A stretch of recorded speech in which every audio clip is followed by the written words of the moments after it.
In early November of 1990, I'd been a couple of years out as the president of the Trial Lawyers, and I went down to La Jolla to the annual Trial Lawyers Convention that I'd always been to, but this time it was different. I'd separated from my wife, as I think I told you earlier, and I was living alone in an apartment.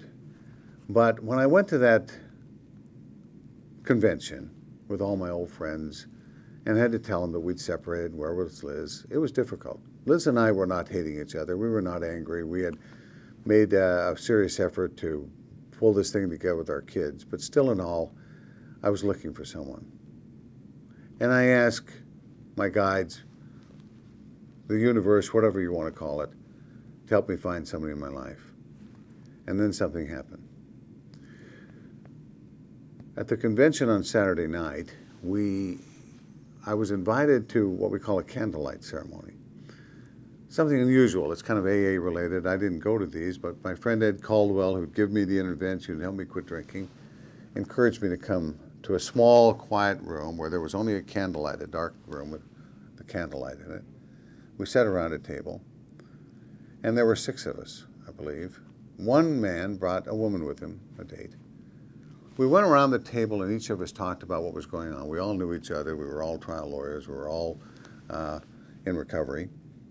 And when it came time to me at the end, I talked about the fact that I'd separated from my wife, that it was difficult, and we were trying our best to get along. But that it was strange to be at the convention without her, but that I felt that I'd done the right thing in integrity, and that I felt really good in the sense that this is where I had to be. When this was all done, the woman in the room, whom I didn't know, Steve Pingel's date, as far as I know, another trial lawyer I knew, raised her hand and said, "Can I say something?"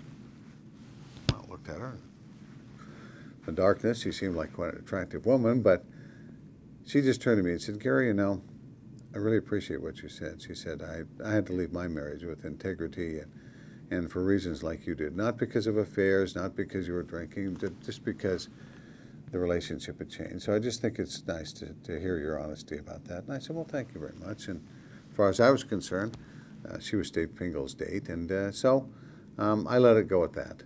But that wasn't to be the end of the story. The end of the story is the beginning of the story. And I'll be back with you on that at our next session.